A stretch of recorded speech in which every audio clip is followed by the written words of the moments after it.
Hi there. My name is Elliott Mattox, and I am a Broadway performer. I was most recently in Beetlejuice, the musical on Broadway, and I was also a member of the cast of Charlie and the Chocolate Factory. I graduated from Oklahoma City University, and I got to spend 2 summers in the resident company at Music Theater Wichita. My first summer was 2011, where I did The Music Man, Finian's Rainbow, Sunset Boulevard, Xanadu, and Disney's The Little Mermaid. And then I came back in 2013, where I was in Les Miserables, Betty Blue Eyes, and Mary Poppins as Robert Sinai, the butler. I also was really lucky to get to come back in 2018 to play Scuttle the Seagull in The Little Mermaid in the second production. So I'm no stranger to Wichita, and I'm really excited to be here today. What I'm going to talk about today is how to stay creative, even when the constraints are difficult and when you're not being necessarily paid to be. Just being creative on your own, the challenges that I've had, and also the ways that I keep myself going, always staying creative and trying to cultivate that side of myself. I am a choreographer as well as a performer, and I'm constantly putting out videos. I also host a podcast with another MTW alum, Caleb Dickey. We host the podcast Equity One, Broadway's Happy Hour, which is a theater podcast where we interview people in theater, we talk about their experiences, and sometimes have a cocktail while doing so. We've been lucky enough to have many MTW favorites on, including Wayne Bryan and Brian Markham. So I just want to talk to you about how to balance being creative in your normal life and how to overcome the challenges that come with being creative. A little background on me: I grew up in a small town in Kentucky. I was always a creative kid. I was always crafting or drawing, and I went through a scrapbooking phase, and I started dancing when I was in 3rd grade, about 9 years old. And once I got to middle school, late middle school, high school time, I had an interest in choreography, and luckily enough, the place where I was taking dance lessons allowed me to kind of explore that. So I've always been making things, choreographing. I've always had a focus on that part of myself. Through high school, I was able to cultivate that. I ingrained it into my body. It kind of became a habit of mine to be creative. And I've been lucky enough to keep that going. Through college, I was able to choreograph as well, and direct, and kind of make my way in college that way alongside performing. And in the city, I've also been able to do it. In New York, a lot of the creative opportunities aren't given to you, so you have to find a way to make them. And I know that that's not just in New York. We all have to find our own ways to be creative, and it's really become a part of my identity as an artist, is always being creative, always having something to work on to express different parts of myself, different interests that I have. So I'm excited to share with you my challenges and the way that I have found helps me overcome them to stay creative as I can possibly be. For me, the hardest part of being creative is just taking the first step. You know, I have a lot of ideas going around in my brain, and I think a lot about them, but I don't always act on them. And the biggest challenge for me is just taking that first step, being like, okay, I'm going to write down the first line of this play, or I'm going to reach out to a guest about the podcast, or I'm going to do one step. I'm going to put one step in of this dance and make it solid. Like, those are the hardest parts for me of being creative. When Caleb and I first thought about doing something creative together, and we figured out that we wanted to do a podcast. We had a name, we had a logo, we had all these things. We just started.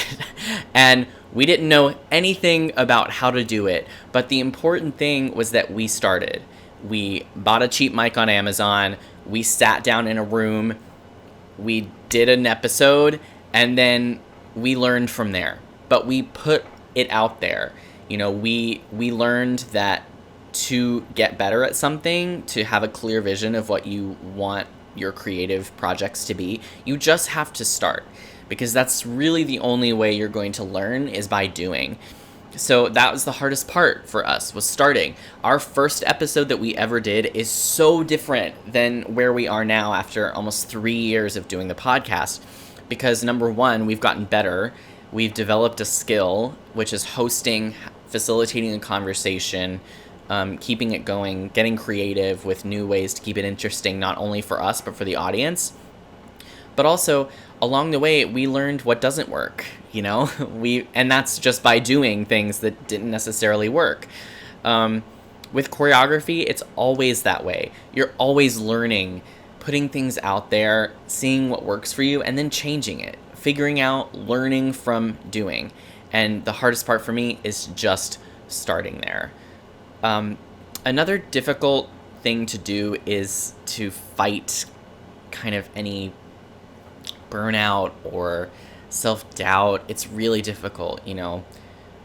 For me, putting things out there creatively is a lot more vulnerable than, you know, being in the ensemble of a show or playing a role in a performance, because that is a culmination of a lot of people's visions. Doing something creative that's coming from me or coming from me and a partner, that is very vulnerable, because you're really putting yourself out there in a different way. It's coming right from you. You have no one else to shift any blame to. So that's really difficult. And also, the more creative you are, the more it's exhausting. Putting yourself out there, putting your energy towards something is really, really exhausting. And so I've learned through experience that there are two ways to deal with burnout. You have to lean into it, or you have to fight against it. So, for example, the podcast that I do with my friend Caleb, we started it as a fun thing to do together so that we were able to do something creative together. And there are times when it gets to be not as fun as we'd like. And in those times, we're lucky enough to say, we're going to step back. We're going to take a break. We're going to rest up, spend some time together just as friends, not dealing with the podcast, not doing something creative together constantly, just to refresh. So that's important, to be aware of where you stand with something. You know, you need to be honest with yourself and either lean in or step back. So in those moments, we choose to step back. Now with choreography, I've found that, you know, I'll get burnt out, I'll be tired, or I'll not really feel inspired to work on a project that I've, you know, started. And I found that I need to, a lot of times, the way to get through that is to lean into the burnout, lean into being tired and not inspired. Take those things that I'm feeling and actually use them to go into what I'm creating. And a lot of times that makes something even more successful, because it's coming from an honest place. I'm feeling like, you know, for instance, in the quarantine, I'm like, I'm so bored. I'm so like lethargic. I don't have any motivation. And you put that into a dance. You put that into something, and it's going to be really relatable and feel honest, because it's coming from you. You're not trying to do something that's not authentic. So I think it's important when it comes to burnout and those types of things to really lean in or fight it. I think those are the strategies that I've used to help myself be creative. And I think that they are really helpful in keeping going, not stopping. Another thing that is so valuable when you're a creative person, you're trying to put something out there, is to rely on the community around you. You know, we surround ourselves with so many amazing people in our lives that are there to support us. And it's important to build a community where you can share things with people, you know, talk things out. Have a community that you can be honest with creatively. Be like, will you look at this? Do you think this works? What could I do better? And then have those people be able to be honest with you, saying, I think you should change this. This is really working. This isn't working. And that's not only when there's a finished product. That happens when you're in the midst of creating something and you're feeling stressed out or burnt out. That helps to have that community to lift you up, to help you move forward so that you can give the best creative project, or the best creative product out there that's authentic to you and successful because you have a community around you that you trust, that can give you feedback, that can lift you up, that can push you when you need to push. And that has been really helpful to me. I find myself always leaning on my community to help me be the creative person that I am. And that's why I'm an artist, because of community. It's so important that I lean on it and also use it to lift me up. As far as process goes, it's different for everyone, you know, and every project you do has a different process. For instance, on my podcast, that's more conversational. I'm talking with someone. I'll have, you know, questions that I'm interested in asking, things about the person's life that I have an interest in, but I don't do a ton of prep work. I mainly show up and do this. I talk to someone because I'm leaning on my own interpersonal skills of talking to someone. So I don't have to prepare as much for that creative opportunity as much as I might have to prepare when I'm choreographing something for a big group of people and I need to show up prepared so that I can be efficient, not waste anyone's time. So that takes more prep work. So know where you need to put your time and energy as far as preparation. And that same thing also goes for making the finished product. You know where your strengths are and be willing to delegate. For instance, when I was younger, you know, editing music for my dance school, I learned how to use music editing software. So when I started the podcast with Caleb, I took on the editing role because I just had experience with editing. So, you know, if you don't have any experience with that, know that that might be something that you need to delegate.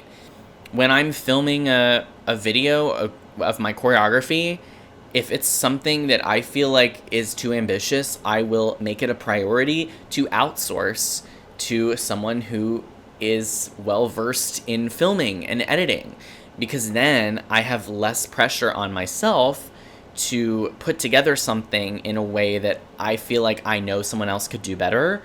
So I outsource when I can. There are some times when I can't outsource and I have to challenge myself to learn how to use iMovie and learn how to do things in a way that I don't already know the skill, which is also exciting and a way to grow as an artist, to know how to use software, know how to edit things, because that also helps you be able to convey your vision to someone who actually knows what they're talking about.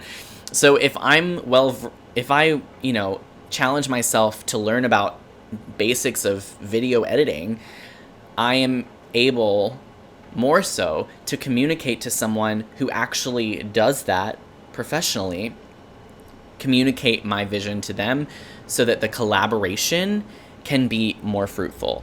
So I think that, you know, it's important to, you know, outsource when you're doing something that needs someone else's expertise.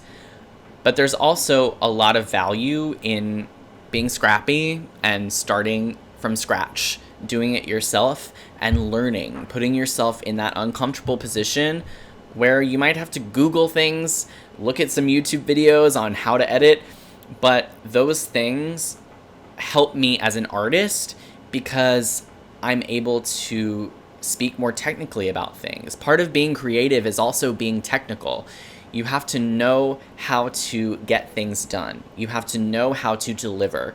And I think for me, learning how to deliver on my own has helped me convey my vision to people who are going to help me deliver it on an even bigger scale. So I think that the things that I want you to take from this talk is what's important if you want to be creative is to just do it. Find a way. Start your podcast. Write your screenplay. Choreograph that dance. There are so many things that you can do to be creative. Needlepoint. These things are going to feed you artistically, especially in a time like this when there's not work for artists. It helps fulfill you. It helps fill that creative gap. And we need that right now. And we need people to create and put their vision and their art out there. Because we don't have that everywhere. We're not having theater in person right now. We need these things to entertain people, to stay alive, to stay artistically fulfilled. And so you have to start. So just do it. Start. Lean on your community to help push you and to help lift you up. And also challenge yourself. Learn a new skill to put your vision out there because it's just going to better you in the future. If you're interested in, seeing some things that I've created, you can find me on Instagram at Elliott Mattox, ELLIOTTMATTOX. And if you're interested in hearing the podcasts, I think if you're tuning into this, that might be something that's interesting to you because we talk to artists. You can find that wherever you get podcasts. And the title is Equity One, Broadway's Happy Hour. You can also find us on the Broadway Podcast Network, which is a network of 50 plus theater-related podcasts. We're very excited to be a part of that family. I hope this was helpful for you, and I hope you go out and create because that's what makes this world so beautiful. Thank you so much and have a great day.